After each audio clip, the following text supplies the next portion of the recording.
Rachida Dati a depuis longtemps démontré qu'elle avait du répondant et le plateau de C vous en a fait l'expérience.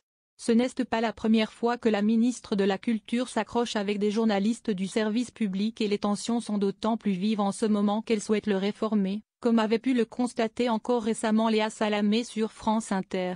Ce 18 juin, sur le plateau mené par Anne-Elisabeth Lemoine, l'échange a atteint un niveau de violence assez inédit.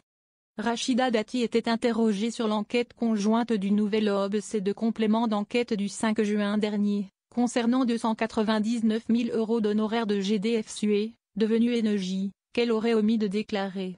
Un soupçon qui était apparu dans le cadre de l'affaire Carlos Ghosn, dans laquelle elle est mise en examen pour corruption passive et trafic d'influence passif, entre autres. La défense de la ministre de la Culture n'a jamais bougé en plus de 10 ans, que ce soit devant la justice ou bien dans les médias. Elle a toujours affirmé que l'entreprise n'a jamais été un de ses clients et qu'il n'y a donc pas de conflit d'intérêts. Si est ce qu'elle a de nouveau répondu à Patrick Cohen, qui a insisté en demandant si les honoraires avaient été validés par le Parlement européen.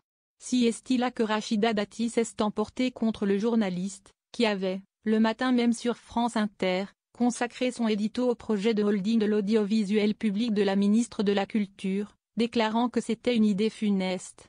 La maire du 7e arrondissement a renvoyé Patrick Cohen à l'enquête de Mediapart, publiée le 3 février, qui accuse l'éditorialiste politique de brutalité managériale, proche du harcèlement moral sur la base d'une vingtaine de témoignages.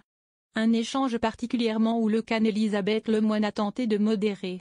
Mais Rachida Dati en avait encore sous la gomme. Madame Lemoine. Une enquête de Mediapart a été ouverte. De la même manière qu'il a été dit qu'à cet avou, l'ambiance est épouvantable. Que vous pleurez toute la journée, que tout le monde est mis en cause. Est-ce que si est vrai? Lui demande la ministre, en référence, cette fois, à un article publié par Marianne en avril dernier. Plusieurs collaborateurs de l'émission de France 5 ont dénoncé, auprès du magazine, un climat de peur qui se serait installé dans l'équipe de cet avou à partir de janvier 2023. Ce mois-là, une chef d'édition aurait quitté les locaux en pleurs et en lançant « Je viens de me faire virer ». Dans l'article, Anne-Elisabeth Lemoine est décrite par certains collègues comme ayant une personnalité brutale et humiliante en public, ou encore obnubilée par la crainte de se faire remplacer. Des allégations qui pourraient s'apparenter à du harcèlement moral et démenties par la société de production de l'émission, Troisième œil, après la parution de l'article de Marianne. Ce 18 juin, Anne-Elisabeth Lemoine y a répondu en direct.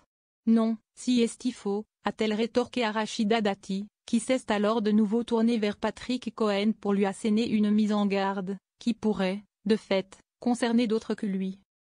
J'ai en effet une politique pénale, de la lutte contre le harcèlement. Vous pourriez aussi tomber sous le coup de ce délit. Il suffirait que je fasse un article 40 pour dénoncer suite à ce papier de Mediapart. Je peux le faire, a déclaré Rachida Dati. Visiblement consterné par ce qui pourrait être pris comme une menace, Patrick Cohen l'a mise au défi de la mettre à exécution, tout en rappelant que personne n'a été saisi ni par la justice ni en interne par Radio France. Et de conclure, à l'adresse de la ministre de la Culture, ce n'est pas très reluisant ce que vous faites, si est déshonorant. France Télévisions a apporté son soutien aux équipes de cet avou ainsi qu'à l'ensemble des journalistes et a dénoncé les mises en cause personnelles à l'encontre des journalistes, qui ne sont pas acceptables. Radio France a rappelé que les interviews contradictoires font pleinement partie du métier de journaliste en démocratie.